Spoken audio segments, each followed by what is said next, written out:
ये अपने दर्शकों को ये फसल जो जली हुई है गलत दवा दे देने से उस फसल को मैं दिखा रहा हूँ। ये आप देख सकते हैं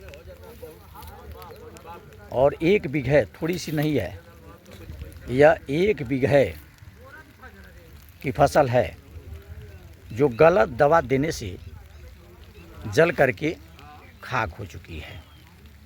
उमरिया जनपद के मथुरा छापर ग्राम सभा में यह मक्के की खेती लहलहाते हुए इस फसल को सीधे तौर पे मैं अपने दर्शकों को दिखा रहा हूँ, इसलिए कि यहीं एक ऐसे खेत को दिखाऊंगा जो किसान अपने सर को पकड़ के रो रहा है। और बगल में ये इस खेत की तस्वीर को देख लीजिए। क्यों नहीं लोग, वह किसान क्यों नहीं रोएगा जिसकी फसल सूख गई है। क्यों सूखी है अभी मैं आपको ले चल रहा हूँ वहाँ। दोस्तों नमस्कार, मैं विजय कुमार। बता दूं कि आज मैं देवरिया जनपद की ग्राम सभा मथुरा छापर में उपस्थित हैं। मैं अपने दर्शकों को बताने का प्रयास करूंगा कि हमारा देश कहता है कि भारत कृषि प्रधान देश है, लेकिन कृषि प्रधान देश होने के बावजूद हमारे किसानों की, जिनको अन्नदाता कहा जाता है, जिनके अन्न को 90 से 95% लोग खा करके जीवित रहते हैं और अपने भूख को मिटाते हैं, आज वैसे किसान हमारे बगल में मौजूद हैं। ये अपने दूसरे का पेट कैसे भरेंगे, आज इनके मुंह पर खुद को लाले पड़े हैं। विशेष बातें मैं अपने चैनल के माध्यम से आप तक भेजने का प्रयास कर रहा हूं। बने रहिए हमारे खबर के साथ। आपका क्या नाम होगा भैया? सतीश प्रसाद। आज क्या आपकी समस्या है? समस्या यही है कि अब हमारे बच्चे कैसे जिएंगे। हाँ। ये जो मक्के की खेती जो आप लगाए थे, यह खेती कितनी है, कितनी लंबी है? 1 बीघा। 1 बीघा है। 1 बीघा। इसकी जुताई कितने बार किए हैं? 2 बार। 2 बार किए हैं। इसको बोने में, जुताई से लेकर के और बुआई तक अभी तक कितने लागत लग गए होंगे भैया? लागत तो 10,000 करीब पहुंच गया है। 10,000 पहुंच गया है। आखिर ये अगल बगल में ये तमाम चारों तरफ खेती दिखाई दे रही है, जिनकी मक्के की खेती लहलहा रही है। और आपकी खेत क्यों इस तरह से हो गई? फसल सब जल गई है। दवा के कारण। आखिर दवा कहाँ से लिए थे? दवा यहाँ गुप्ता के यहाँ के।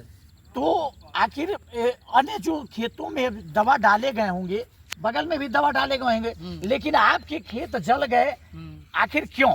क्या कारण रहा है? पता नहीं, दवा में गड़बड़ी है कि क्या गड़बड़ी है। हाँ। तो उनसे आप शिकायत भी किए हैं? हाँ, शिकायत किए हैं। तो क्या कहे हैं? कहे जितना लागत लगा है भाई वो दे दो, हम घर बढ़ जाते हैं। हाँ। बोल ही नहीं रहा है। बोल नहीं रहा है? नहीं बोल रहा है। और आपके इस खेती के सिवाय परिवार में आय का कोई स्रोत है या कि खेती पर ही अपना जीवन? कोई यही जीवन है। यही आपका खेती ही सहारा है? खेती सहारा है। इसी से सब परिवार का भरण पोषण? लड़के हैं तीनों अलग हैं। तीनों अलग हैं।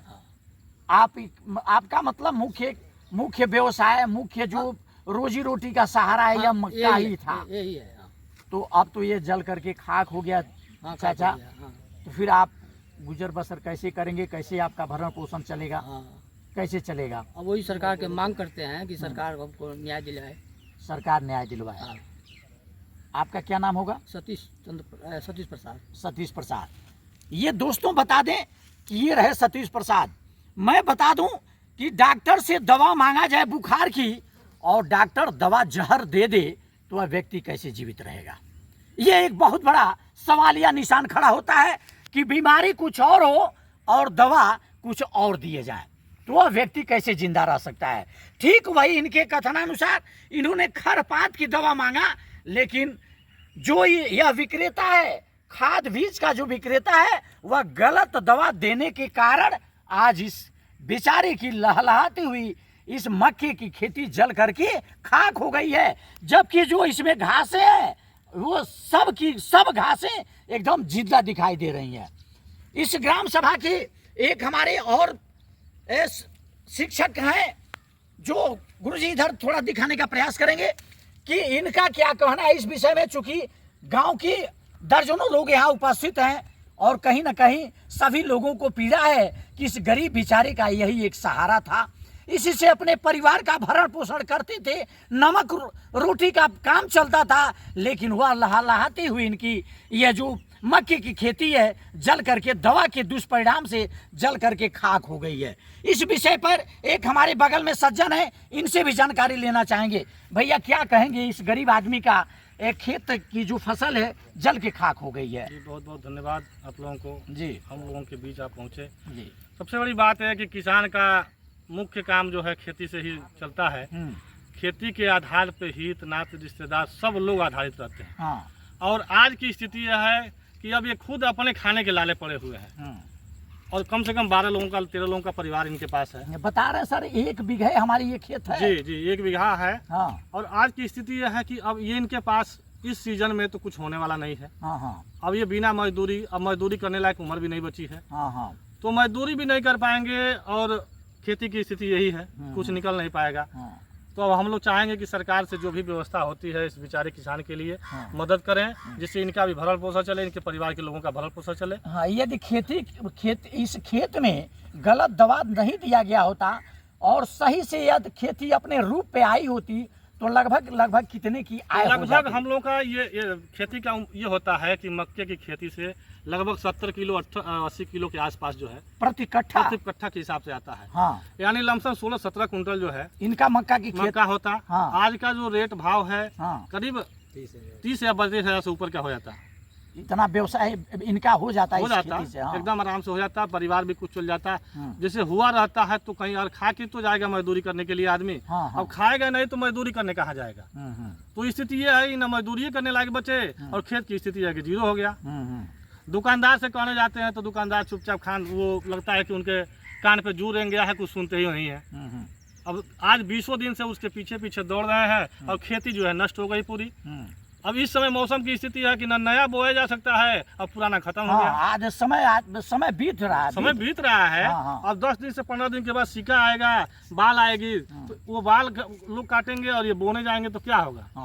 तो ऐसी स्थिति में अब उम्मीद नहीं है कि इस खेत से कुछ होने वाला है। इस सीजन में तो कुछ नहीं होगा। तो इस सीजन की व्यवस्था के लिए अब सरकार से और कृषि मंत्री साहब से भी हम चलेंगे कि क्योंकि हमारे बगल के पथरदेवा के रहने वाले वो भी हैं, तो हम चाहेंगे कि कुछ इनकी ऐसी मदद कर दी जाए कि इनके भी परिवार के लोगों का भरण पोषण चल जाए और इनकी जीविका चल जाए। हाँ, बहुत बहुत धन्यवाद। आपका क्या नाम होगा सर? राजेश यादव। राजेश यादव जी, ये रहा किसानों की पीड़ा। इनके शुभचिंतक जो हैं, इनकी एक पीड़ा है कि इस बेचारे का यही एक खेत ही सहारा था जो अब नहीं रहा। अब एक और मेरे बगल में सज्जन है, इनसे भी आप तक जानकारी भेजना है। भैया क्या कहेंगे, ये बेचारे तरस रहे हैं और तड़प रहे हैं कि हमारी खेती चली गई और हम कैसे खाएंगे, कैसे रहेंगे हमारे बाल बच्चे। सर हम सरकार से यही कहेंगे हाँ, कि इनको न्याय मिले। इनकी खेती जो जल चुकी है गलत दवा देने के कारण, हाँ, वो उनका मुआवजा मिल जाए। और दुकानदार देना था, कोई लाउडी से एक दवा चलती है हम लोग के क्षेत्र में। अच्छा, वो जो डाली रिसर्च जाती है। दवा है। अच्छा, रिसर्च दवा है जी, हाँ। जो रिसर्च दवा है हम लोग लाउडीसे का पूरे क्षेत्र में प्रयोग किया जाता है, जो सफल दवा है, एकदम गारंटेड दवा है। अच्छा, और दुकानदार ने ये गुप्ता एक बीज भंडार है यहाँ पटनवा पुल के पास, वो गलत दवा उनके देने के कारण ये मक्का बुरी तरह जल चुका इनको है। कहीं ना कहीं भ्रमित कर दिया है। सीधे साधे हैं, बुजुर्ग दिखाई जी। है। सीधे साधे होने के नाते इनके साथ इस तरह का गलत प्रयोग है, पैसे के लालच में इनकी इतनी बड़ी लहलहाती फसल जा रही है। हाँ, अब समय भी नहीं है कि ये दोबारा उलाट के बो भी सकें। हाँ, अब तो मानिए मक्का लगभग छाती भरा चुका है पूरे क्षेत्र में। हाँ, हाँ, तो अब बोने लायक भी नहीं है, पूरी तरह इनका फसल नष्ट हो चुका है। तो हम सरकार से यही गुहार करेंगे, कृषि मंत्री जी से, जिला अधिकारी जी से, कि आप इनको न्याय दिलाएं और इनका मुआवजा दिलाएं। जी जी, बहुत बहुत धन्यवाद। यहीं पर एक हमारे बगल में एक नौजवान भी हैं। कुछ देखिए, हर किसी का शौक होता है कि मेरे खेत में फसल हो, मेरा परिवार खुशहाल हो, लेकिन यहीं पे एक हमारे बगल में नौजवान भी है। ये भी कहीं ना कहीं इनको भी दर्द है। एक अभिभावक, एक हमारे गांव का गरीब किसान तड़प रहा है अपने खेती को लेकर के, तो इनकी भी कहीं ना कहीं पीड़ा है। इस चीज को जाने हैं कि हमारे खेतों में अखबार वाले चैनल वाले लोग आए हुए हैं, तो इनको भी आना पड़ा है। क्या कहेंगे बाबू? क्या कहें, ये मेरे गार्जियन तुल है। हाँ। और ये गार्जियन जब गार्जियन का फसल ही नहीं होगा तो अपने बच्चों का भविष्य का क्या करेंगे। बहुत अच्छा। हाँ। तो यही है कि मेरे ये गार्जियन और मेरे बड़े भैया हैं, तो जब इनके साथ हम खेत में मजदूरी किए हैं, फसल होगा नहीं तो ये करेंगे क्या और हमको खिलाएंगे क्या। बहुत अच्छा। कहीं ना कहीं इनकी एक बहुत बड़ी जो 1 साल की ये पेट भरने का जो काम था वह समापन की तरफ हो रहा है गलत दवा से। गलत दवा से अब ये मक्का होगा नहीं तो हम गेहूं का फसल कैसे लगाएंगे, पैसा होगा नहीं तो गेहूं का फसल कैसे लगेगा। हाँ, बहुत अच्छा। ये रहा ये यहाँ के किसानों की पीड़ा। सर थोड़ी सी दिखा दीजिए, मैं अपने दर्शकों को दिखाने का प्रयास करूंगा कि देखिए आप, अब आप कहेंगे मैं इसको निकाल कर दिखा रहा हूँ, यदि दुकानदार कहता है कि ये हो जाएगा तो कैसे होगा। ये मेरे हाथ में देख लीजिए जो सूख चुकी है, इसके जो जड़ जिससे विकास होना है वही समाप्त हो चुका है। तो आने वाले भविष्य में वह दुकानदार इसको कैसे जीवित कर सकता है। अभी एक हमारे सज्जन ने कहा कि मरे हुए व्यक्ति को कैसे जीवित किया जा सकता है। ये रहा। अब बताए, आप देखिए कि ये किसान क्या कर सकता है बेचारा। और थोड़ी सी नहीं है, यह 2-4 पौधे की बात नहीं है, 1 बीघे। सर दिखा दें थोड़ा, यह 1 बीघे लहलहाती हुई फसल इस बेचारे किसान की जा रही है। आज इनके ओठ कांप रहे हैं, तड़प रहे हैं बेचारे। और ये भी मैं दिखाने का प्रयास करूंगा कि ये सर इसको थोड़ा दिखा दीजिए। इस जिस घास को जलाने के लिए दिया गया था उस घास पर थोड़ा भी असर नहीं है। मैं अपने दर्शकों को दिखाने का प्रयास कर रहा हूँ।